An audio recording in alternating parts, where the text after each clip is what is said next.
Nós vamos abrir aí no livro do profeta Isaías, no capítulo 53. Na minha versão diz assim: quem creu em nossa pregação? E a quem foi revelado o braço do Senhor?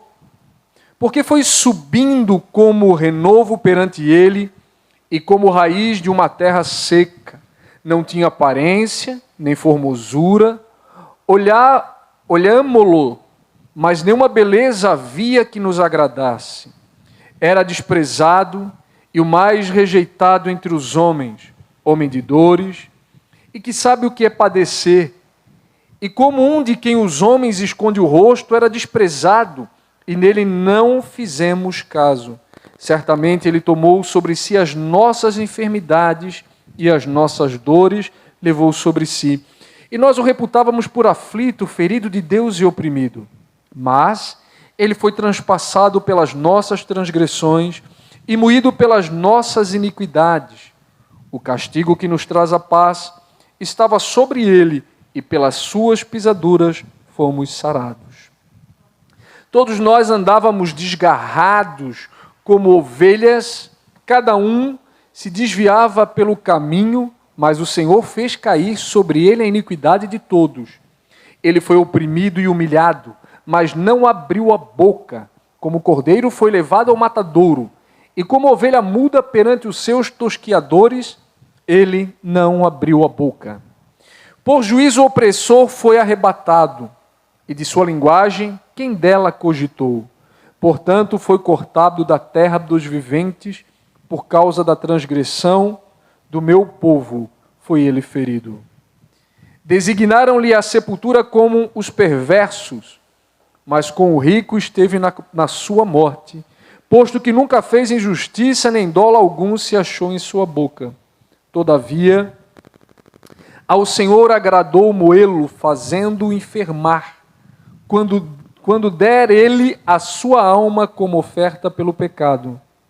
Verá a sua posteridade e prolongará os seus dias, e a vontade do Senhor prosperará nas suas mãos. Ele verá o fruto do penoso trabalho de sua alma e ficará satisfeito.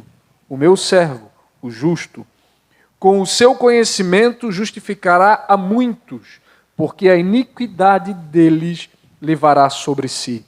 Por isso, eu lhe darei muitos como a sua parte, e com os poderosos repartirá ele o despojo, porquanto derramou a sua alma na morte, foi contado com os transgressores, contudo, levou sobre si o pecado de muitos, e pelos transgressores intercedeu. Pai, em nome de Jesus, chegou o momento de nós ouvirmos a mensagem.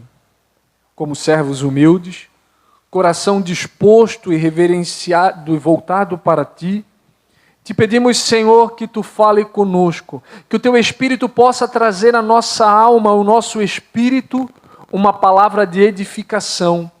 Senhor, que haja instrução nessa noite ao Teu povo e à Tua igreja.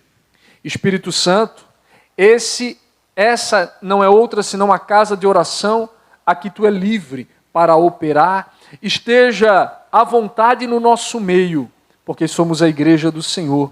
E que toda oposição espiritual seja atada agora em nome de Jesus e mandada embora. E que o Espírito Santo do Senhor faça aquilo que está no coração de Jesus para essa igreja nessa noite, sem restrição alguma. Pedimos e te agradecemos, que assim seja. Amém. Podemos assentar. Meus queridos, o tema da minha mensagem nessa noite é as implicações do sacrifício de Cristo. As implicações do sacrifício de Cristo, ou seja, as consequências ou o resultado do sacrifício de Jesus.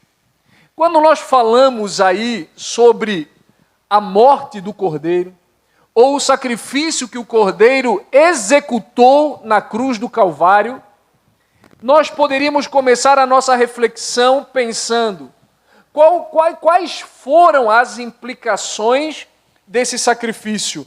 Ou seja, esse sacrifício, ele alcançou que modalidades, que resultado nós tivemos do sacrifício de Jesus? É claro que num primeiro momento, dentro da cristandade, se nós fizéssemos essa indagação, os cristãos rapidamente falariam, até mesmo sem pensar, dizendo, bom, o sacrifício de Jesus resultou na remissão dos pecados e na nossa salvação. Sim, é verdade. Porém, muitas das vezes, nós nos resumimos em uma resposta superficial. O sacrifício de Jesus, ele traz implicações muito mais profundas do que nós podemos imaginar. E é isso que nós vamos tentar dar uma analisada nessa noite. Nós vamos começar, eu peço que coloque o versículo 1 novamente. Nós vamos aqui, vamos ver o que diz o versículo 1. Olha o que o profeta Isaías, lá no Velho Testamento, começa a dizer. Quem creu na nossa pregação? E a quem foi revelado o braço do Senhor? Porque foi subindo como renovo perante ele, e como raiz de uma terra seca. Não tinha aparência nem formosura. Ele está dizendo que o Messias não era um homem bonito. O profeta está dizendo, ele não tinha aparência nem formosura. Olhámo-lo, mas nenhuma beleza havia que nos agradasse. Não havia beleza nele. Próximo versículo, acho que é o 3.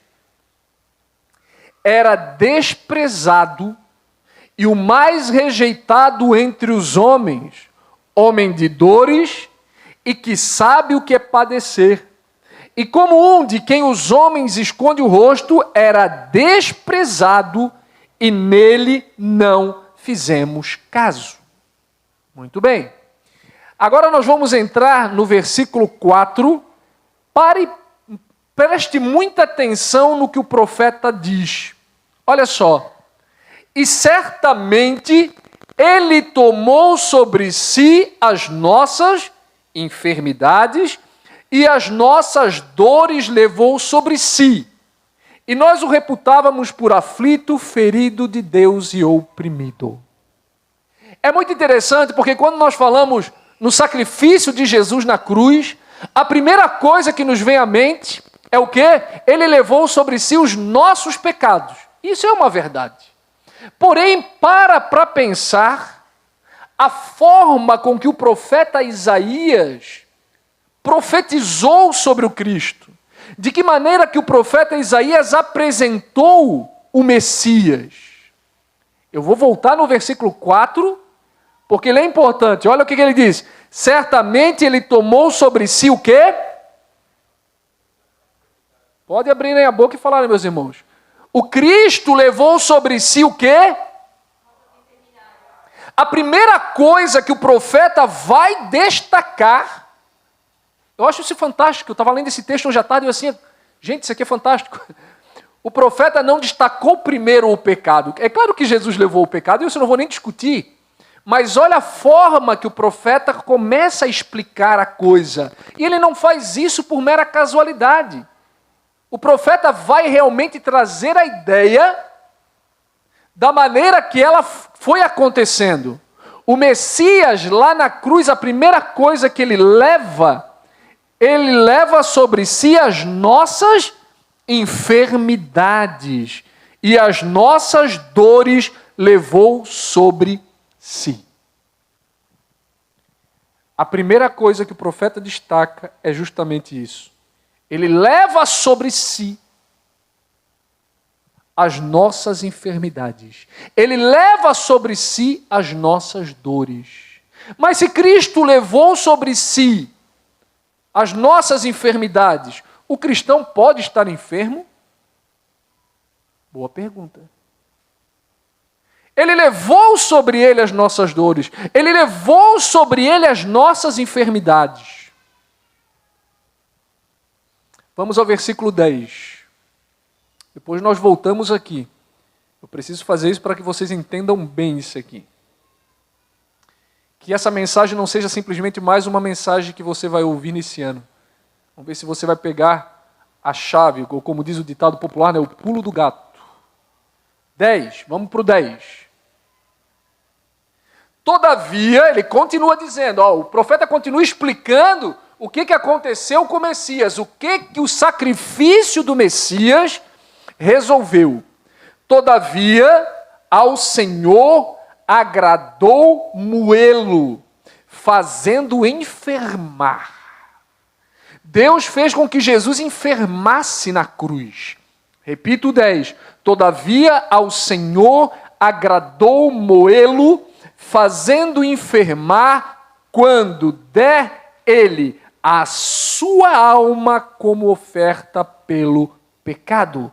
A alma de Cristo foi entregue como oferta pelo pecado. O corpo, a alma de Jesus foi entregue como sacrifício pelo pecado. Verá a sua posteridade e prolongará os seus dias, e a vontade do Senhor prosperará nas suas mãos. Vamos para o 11. Ele verá o fruto do penoso trabalho de sua alma e ficará satisfeito.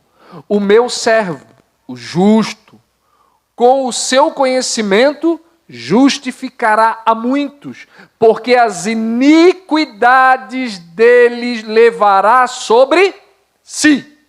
Nós vimos lá no versículo lá em cima, que ele levou primeiro o quê? As enfermidades. Levou as dores sobre si.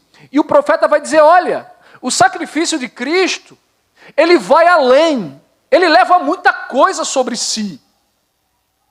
Não é à toa, meus irmãos, que Jesus lá no Getsêmani, quando ele orou, ele disse assim, Pai, se for possível, passa de mim esse cálice.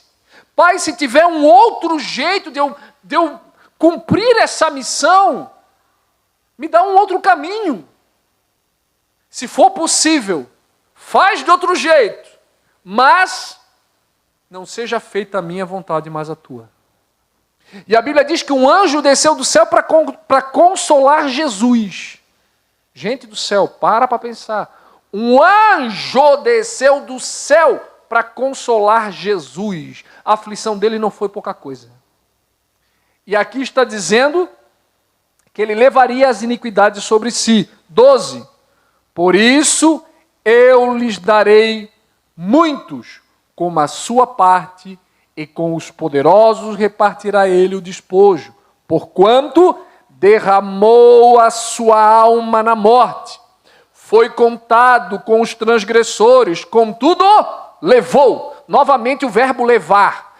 O profeta Isaías usa várias vezes o verbo levar. Ele levou, ele levou, ele levou. E a pergunta vem, levou o quê? Lá em cima nós vimos, levou as enfermidades. As enfermidades estavam no corpo de Jesus.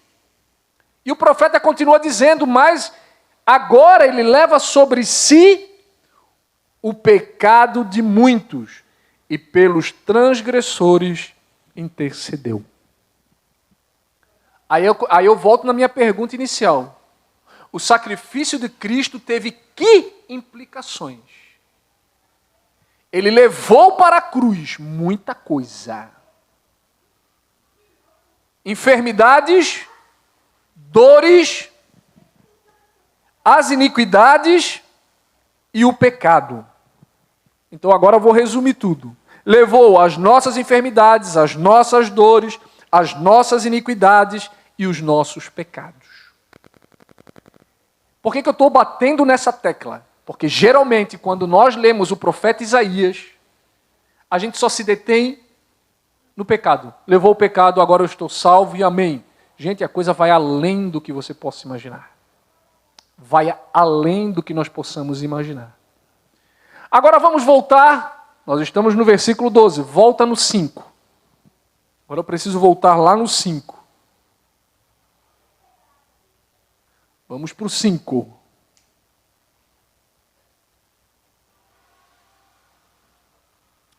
Mas ele foi transpassado pelas nossas transgressões e moído pelas nossas iniquidades. o castigo que nos traz a paz estava sobre ele, e pelas suas pisaduras fomos sarados. Mas ele foi transpassado pelas nossas transgressões e moído pelas nossas iniquidades. O profeta está dizendo assim, por que o Cristo teve que padecer aquilo tudo? Por que o Cristo teve que receber uma coroa de espinhos? Por que o Cristo teve as suas mãos e os seus pés furados? Por que o Cristo teve que descer até a mansão dos mortos? O profeta vai explicar. Mas ele foi transpassado pelas nossas transgressões e moído pelas nossas iniquidades. O castigo que nos traz a paz estava sobre ele. Havia um castigo sobre Jesus.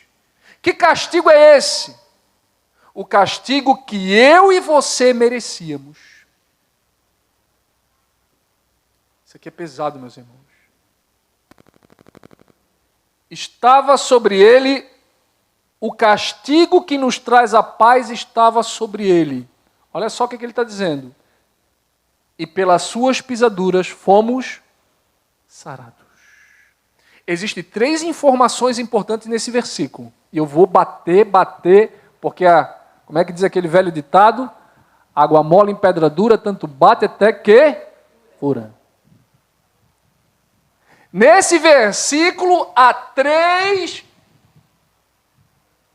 informações importantíssimas. A primeira delas é, por que o Cristo padeceu tudo aquilo? Por que o corpo dele foi rasgado, dilacerado, transpassado? Aqui está dizendo, o início do versículo. Ele foi transpassado pelas nossas transgressões e moído pelas nossas iniquidades. Foi o meu pecado o culpado daquela carnificina. Segunda informação, naquele corpo havia um castigo. O meu castigo e o seu castigo. Naquele corpo havia um castigo. E a terceira informação, pelas suas pisaduras fomos sarados. Pelas suas pisaduras fomos sarados. É justamente o que o versículo 4 vai dizer. Pelas suas pisaduras fomos sarados. Dá para trazer o 4? Olha o 4. Certamente, vou repetir, isso aqui está um repeteco. Certamente ele tomou sobre si as nossas enfermidades. Essa doença que está no teu corpo estava lá. E isso é o mistério da fé. Eu não estou inventando doutrina. Ele tomou sobre si as nossas enfermidades e as nossas dores. Está sentindo dor aí no teu corpo? Essa dor estava no corpo de Jesus. Tá, mas se ele levou, por que está aqui? Boa pergunta, não é? Levou sobre si e nós o reputávamos por aflito, ferido de Deus e oprimido. Vocês estão vendo que o profeta Isaías trouxe bastante informação? Jesus veio. E olha o que diz Mateus 8,16. Vamos lá, Mateus 8,16. Mateus agora vai dizer, quando ele escreve ali a sua epístola, quando ele escreve o seu livro, ele vai dizer assim, gente, o Messias veio. Tá, e aquilo tudo lá que Isaías falou. Tudo aquilo que o profeta falou lá na antiguidade. Mateus agora vai pincelar. Mateus 8,16, olha só. Chegando à tarde, trouxeram-lhe muitos endemoniados, e ele meramente com a palavra expeliu os demônios e curou quem? Vamos lá, gente, curou quem? Curou todos. Vocês sabem o que é isso? Ele não curou a metade. Ele não curou 80%. Ele curou quem? Todos. E curou todos os que estavam doentes. 17.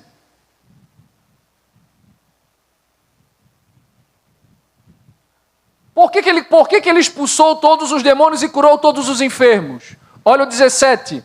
Para que se cumprisse o que fora dito por intermédio do profeta Isaías, ele tomou as nossas enfermidades e as nossas doenças. Ele está falando aqui de salvação? Tá ou não? Aqui não.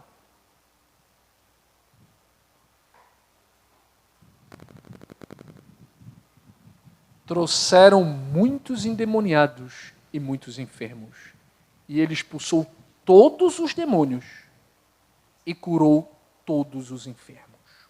Para quê? Para bonito? Claro que não. Para se cumprir a profecia, para se cumprir o que disse o profeta. Sobre ele vão ser levadas todas as dores, sobre ele serão levados todas as enfermidades. Aí eu pergunto para você, é a vontade de Deus que o cristão esteja enfermo?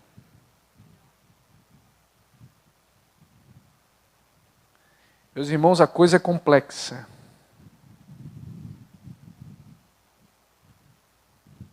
Vamos por partes. O profeta disse, ele levou os pecados, ele levou as enfermidades. Então isso aí nós não vamos discutir, a Bíblia diz que ele levou. Levou os pecados, mas o homem deixou de pecar? Deixou ou não? Não. Ele levou os pecados, nós pecamos? Sim. É a vontade de Deus que nós continuemos a pecar?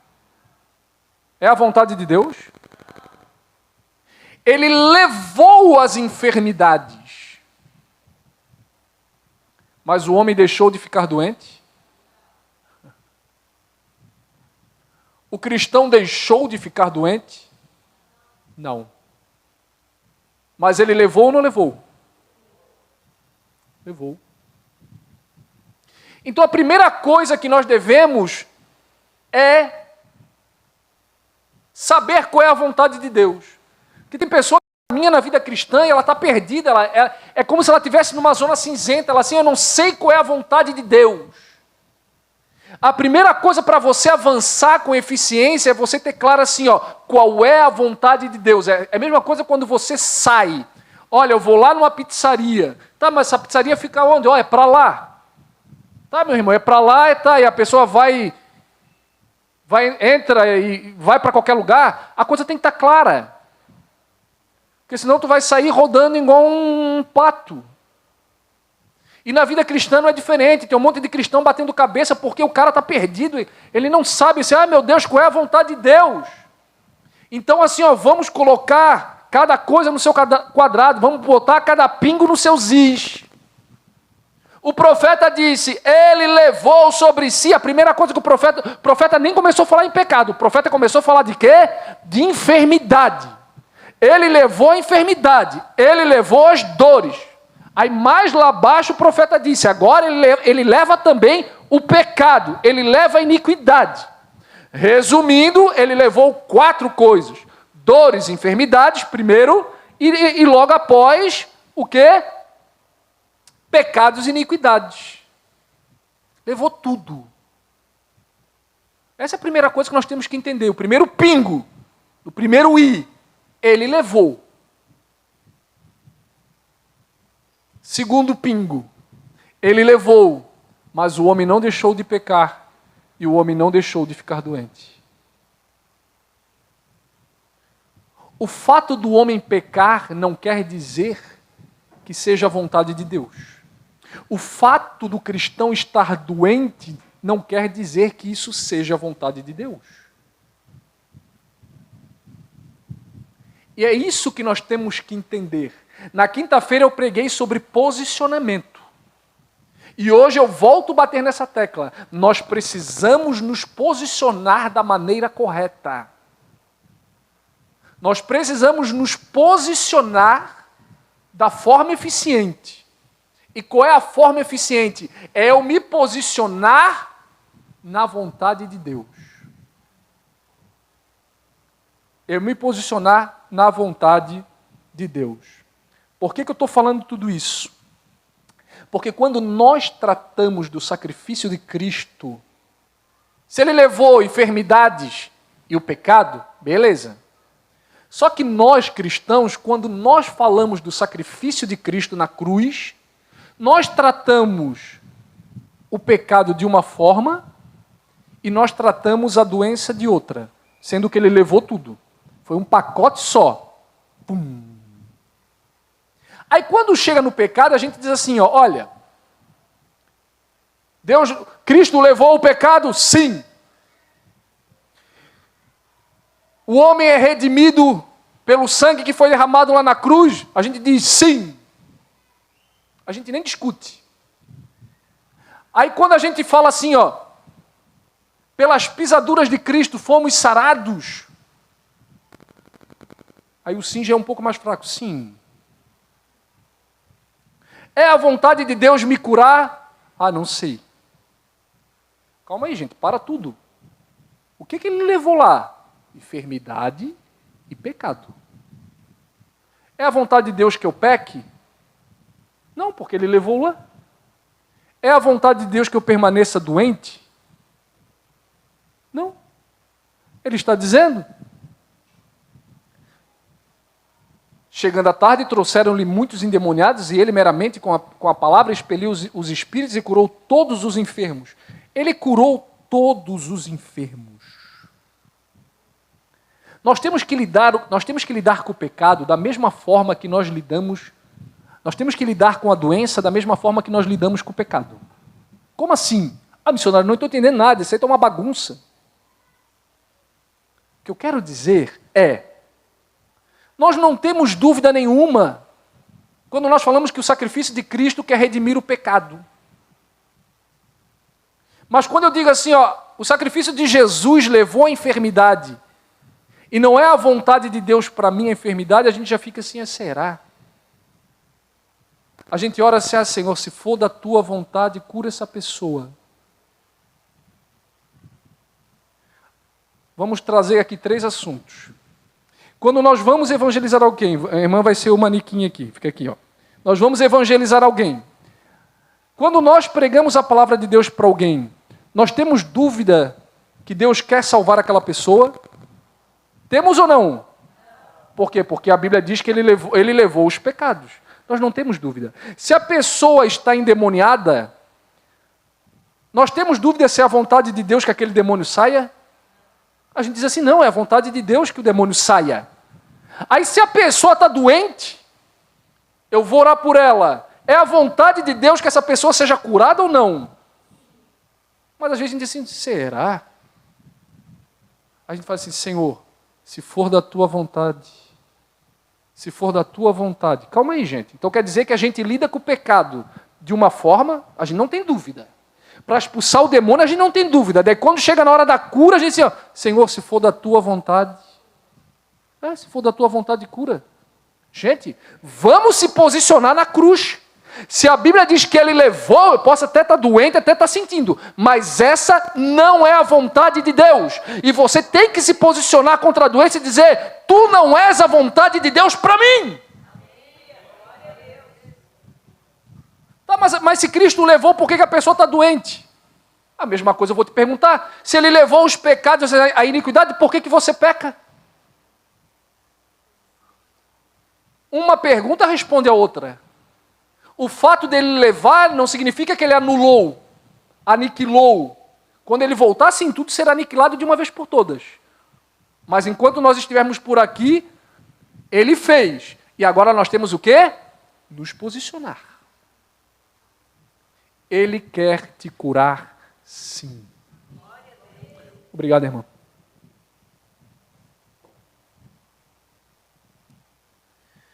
Vamos ver Pedro. Quando pregou, quando escreveu a sua carta, Pedro tinha entendido isso. Nós vimos primeiro o profeta Isaías falando. Depois Mateus confirmou. Ele disse, olha, realmente Ele expulsou os demônios e curou todos os enfermos para que se cumprisse o que foi dito pelo profeta. Para que se cumprisse o que fora dito pelo intermédio do profeta Isaías. Ele mesmo tomou as nossas enfermidades e carregou as nossas doenças.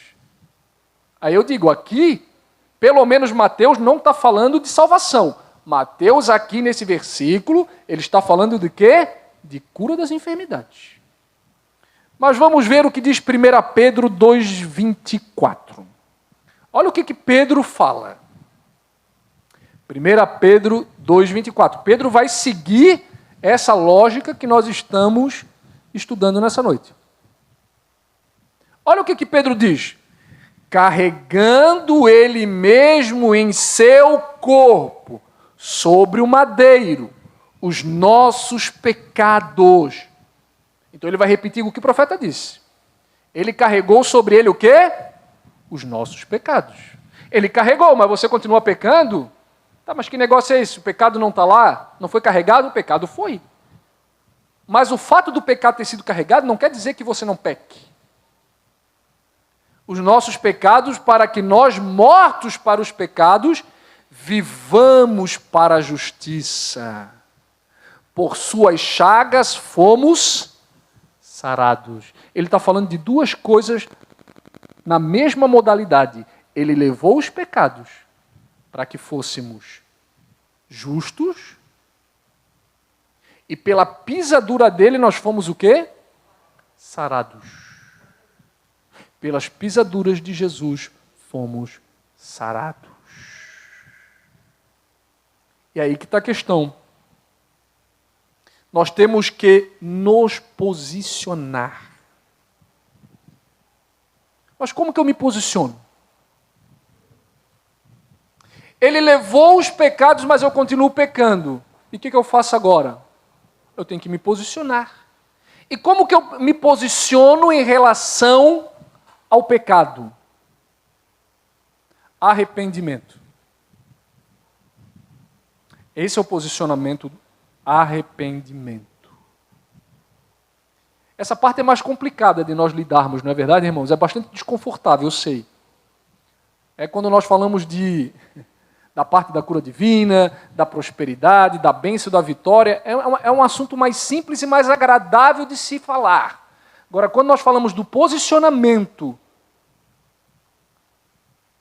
do pecado, que é o arrependimento, esse vai gerar mais desconforto, né? Porque Paulo lá diz, aquele que mentia, não minta mais, aquele que roubava, não roube mais, né? Aquele que adulterava, não adultere mais. Aí nós já vamos entrar numa seara de problema. Mas o posicionamento a respeito do pecado é justamente o arrependimento. Por mais que nós queiramos ou não, por mais que nos gere desconforto ou não, é o arrependimento. Não tem jeito, não é o demônio. Não adianta jogar sal em cima do camarada, da surra de arruda, espada de São Jorge, não vai resolver. O que resolve o negócio do pecado, porque Cristo já levou. Agora só basta o quê? Eu fazer o quê? O meu posicionamento. O arrependimento. Agora vamos para o posicionamento da enfermidade. Ele levou a enfermidade. E agora? Essa enfermidade está aqui. Sim, meu irmão, a Bíblia não está dizendo que depois que ele levou você não ficaria mais enfermo. Você ficaria. Mas o sacrifício de Cristo nos dá uma esperança, no sentido de dizer, ainda que eu esteja doente, essa doença não é a vontade de Deus para a minha vida. Ainda que eu esteja sentindo os sintomas e as dores, isso não é a vontade de Deus para a minha vida. Mas se não é a vontade de Deus para a minha vida, então o que eu vou fazer? Eu vou me posicionar. E como que eu posso me posicionar a respeito da doença? O posicionamento a respeito da doença é a fé. Eu vou me posicionar. Eu vou vencer. Essa doença vai sair do meu corpo. Aí nós vamos entrar naquele parafuso que eu já falei quinta-feira. Ah, mas eu não estou sentindo nada. Tu não precisa sentir, Cristo já levou isso. Que tu precisa só se posicionar. Crer. Mas eu não estou vendo nada. Gente, quando eu era adolescente, na igreja a gente ia lá orar, que vem o manequim de novo. A gente botava a mão, Senhor, né? Todo mal sai. Aí a primeira coisa que o pregador perguntava, sentiu alguma coisa? Sentiu o que? Sentiu o que, meu filho? Nós temos é que acreditar. Ah, mas eu não posso sentir a presença de Deus? Claro que pode, eu não estou dizendo que não. Mas a nossa fé não está baseada em sentimentos. A nossa fé não está baseada no que nós sentimos. A nossa fé está baseada no que nós acreditamos. Se a Bíblia diz, Ele levou sobre si as nossas enfermidades, é isso que nós temos que crer, é nisso que nós temos que nos posicionar. Se a Bíblia diz, Ele levou sobre si as nossas enfermidades, é nisso que cremos, é nisso que nos posicionamos.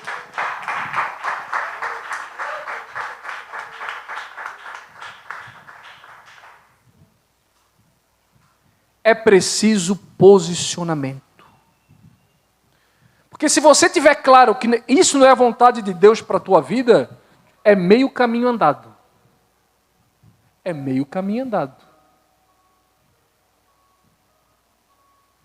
E detalhe, para que a coisa aconteça, é simples. Quando a gente fala do pecado, a gente fala assim, ó, aceita Jesus. Olha só como uma coisa simples. O problema é que a gente trata o pecado e a enfermidade de forma diferente, quando na verdade nós devemos tratar na mesma igualdade. Cristo levou os dois e Cristo quis redimir o homem do pecado e da enfermidade.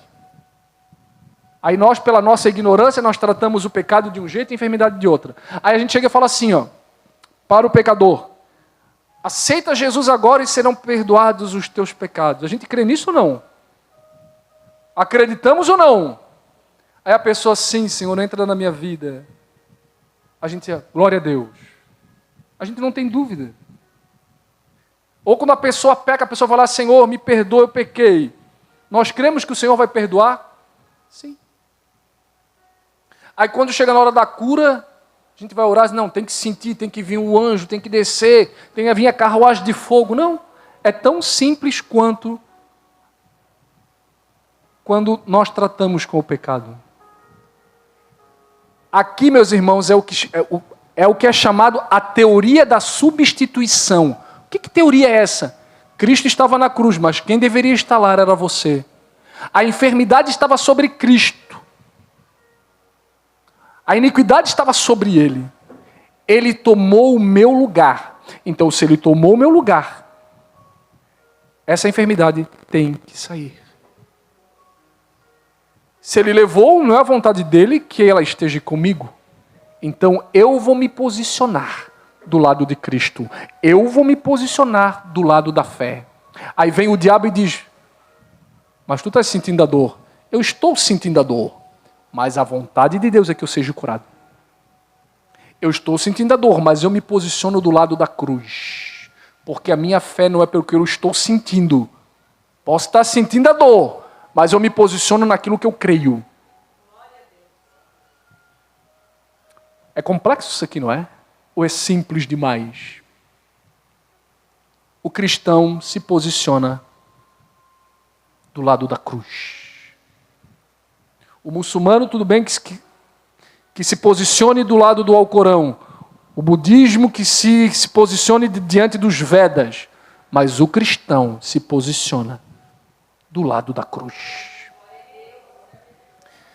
Se a palavra diz, está dito, independente se eu estou sentindo ou se eu não estou. O que importa é o que está dito. E eu me posiciono diante do que está dito. Sentindo ou não sentindo, vendo ou não vendo, eu me posiciono diante daquilo que foi dito. E Tiago? Olha só o que Tiago diz. Está todo mundo aqui na mesma vibe. Começou lá com o profeta Isaías, Mateus falou a mesma coisa, Pedro falou a mesma coisa e Tiago vai falar a mesma coisa. Por quê? Porque aquele que está em Cristo não muda, meu irmão. É aquilo e deu.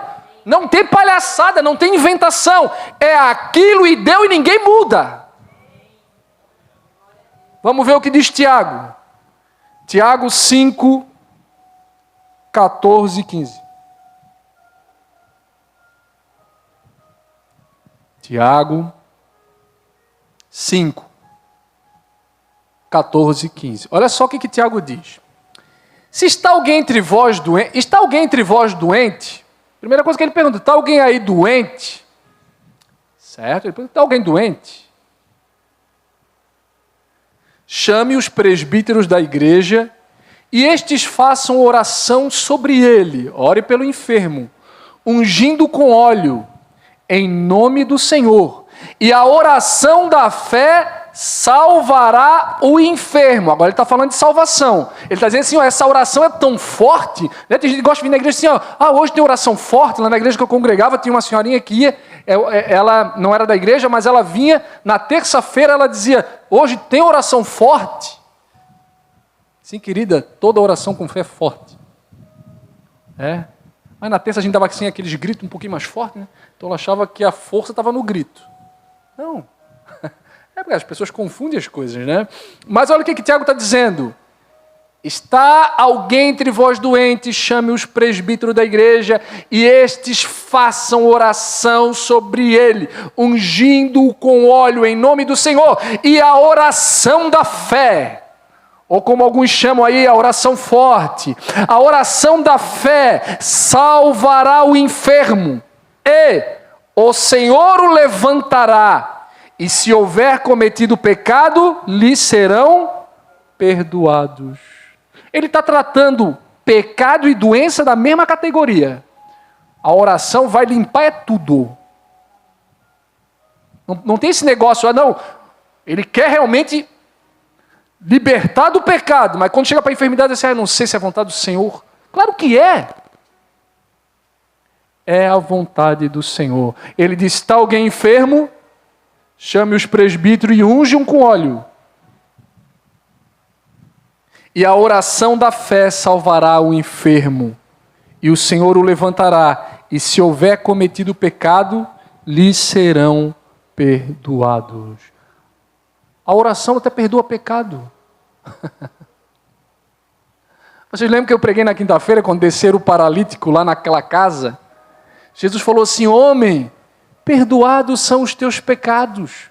Para encerrar, já estou encerrando. Homem, perdoados são os teus pecados. A pessoa assim, ó, como isso? Só Deus tem poder para perdoar pecados. Que esse homem está dizendo? Blasfêmia! Aí Jesus olhou e falou assim, ó, tá, gente, o que é mais fácil? Olha só como Jesus tratava o pecado e doença na mesma categoria. Não tinha diferença. Ele olhou assim, ó, tá, mas o que é mais fácil? É dizer, perdoados estão teus pecados, ou dizer, levanta, toma o teu leite e anda? Como quem diz, tá tudo a mesma coisa. Homem, levanta e anda. O sacrifício de Cristo deu conta das enfermidades e do pecado. Não foi só o pecado, não. Não foi só para me livrar do pecado e me dar salvação. Foi também para me livrar do peso da enfermidade. A vontade de Deus é a minha salvação, a minha libertação e a minha cura. A vontade do Senhor é a tua salvação, a tua libertação e a tua cura. Sinta ou não sinta, veja ou não veja, te posicione na vontade do Senhor.